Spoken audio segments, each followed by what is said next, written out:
Sean Cotton says kids don't care about rappers anymore. They care about streamers. The kids, I got an AAU team. The kids aren't talking about rappers right now. They're talking about streamers. Yeah. Rappers just aren't the thing. It's so, bro, you got to understand, like, people, and it's funny, I was talking to King Yella about this the other day, but people will rent a Lamborghini and think they're on the same playing field as a little baby.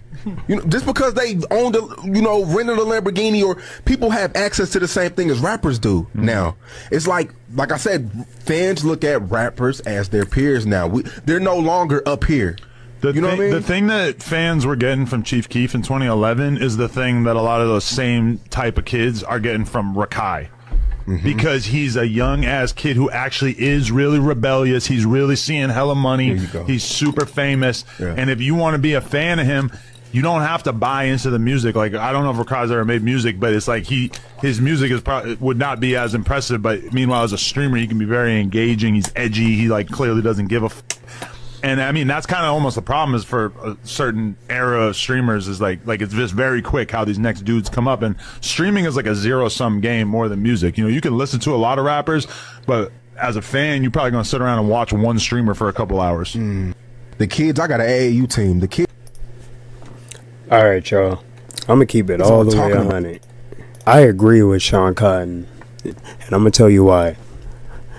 Nowadays, where we're at in 2026, bro, streamers took over, my nigga. Straight up.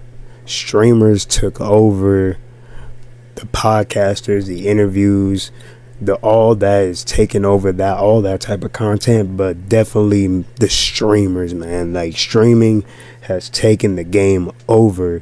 You even see rappers turning into streamers now. And before, they used to be calling streamers corny. But now they trying to be them because they see the bag they getting, my nigga. So they trying to be like them. So I agree with Sean Cotton, and especially now when you open your phone now, you're not seeing rappers like you're seeing a bunch of streamers, a bunch of streamer clips more than likely most of the time when you're just scrolling on your feed, like on your Reels or your TikTok. Like you seeing multiple different streamer clips, or you're seeing artists collaborate with streamers, and then those clips are going out from that stream. 70-30, but I'm gonna tell you about my 30. My 30% of why I disagree, but my 30% of why I disagree is there is still a lot of people, a large percentage of the world that does care about hip hop, but it's definitely not to the same as like Kai Cenat or a Blackboy Max and those type of streamers to that caliber. But there is still that there for hip hop, but it's really unless you're like a big poppin' artist now, or a big poppin' underground artist like a Che or something like that. You feel me? Like a lot of the artists you see on this year's Rolling Loud lineup from that underground side, like it's definitely a lot of those there. But even still, like you see, like for example, you got Blueface, who's a popular artist who's been famous for Bust Down Thotiana came out like almost 10 years ago, my nigga. Like Blueface has been viral for God knows how long, my nigga. And he even converted over to streaming. He even recently shared that he made like 20,000 in 3 days just off of Twitch alone. And right before that, I don't know if y'all remember, like a couple months before that, he was calling the whole Twitch streaming shit corny, my nigga. But now look at him. So, and nowadays it's definitely a way for people to really get to know you more, really get inside your life as a streamer, and for the artists as well. I really think that if these artists aren't on like fucking with these streamers, they ain't gonna be as popping, because that's where the crowd is now, that the audience has, that these streamers have from the Twitch and TikTok. That's really how it like. That's if you're in that orbit, you're gonna go crazy, my nigga.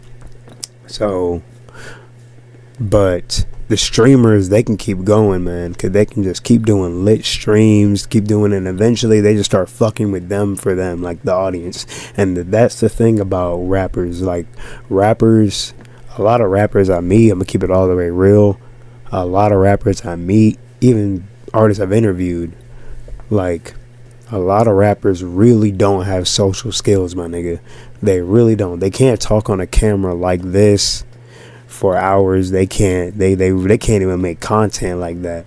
Like you'll see them. They'll drop a song, maybe do a couple reels to it, and then they'll disappear for a couple months, then come back. Like they can't really do content like that, like how these streamers are doing it, like every single day consistently. Like they really lack the consistency to do this shit and the social skills to be able to get on camera. Like if you ask, and that's really the thing too, a lot of these record labels, they really want their artists that they have signed to them to get in front of these cameras and make content. They literally tell them that, like, nigga, make content, nigga.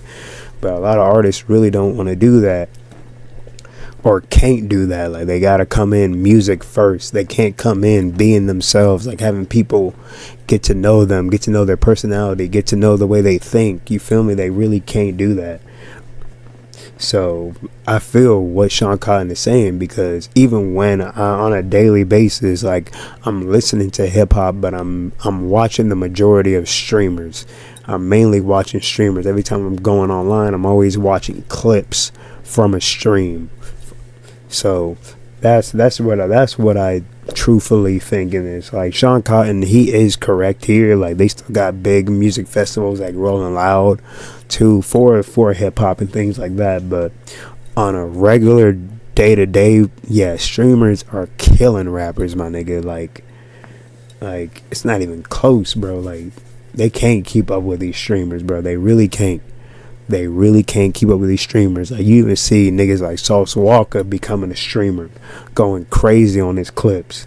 Like that's what I'm talking about, my nigga. Like they really gotta follow. And that's the thing too. You gotta be able to evolve. You feel me? Like you never want to be that nigga that hops into something last. Like every time I see something new come out or something that pops in, I'm always trying to, you feel me, get on it, talk about it, do whatever, you feel me, or learn about it. Mainly that last one, or learn about it. I never want to be late to the party. And that's what can happen on these rapper situations. They be late to the party, or they just not even show up at all, and then complain why they're not getting the results that they want, but they're not even willing to put in the work that it takes or get in front of the camera to make the content needed for people to come and fuck with them the way that they would most likely want them to, and their music especially. But yeah, that's what I think. Let me know what y'all think in the comments below. Do you agree with Shawn Cotton? Yes or no? Let me know in the comments below. Love.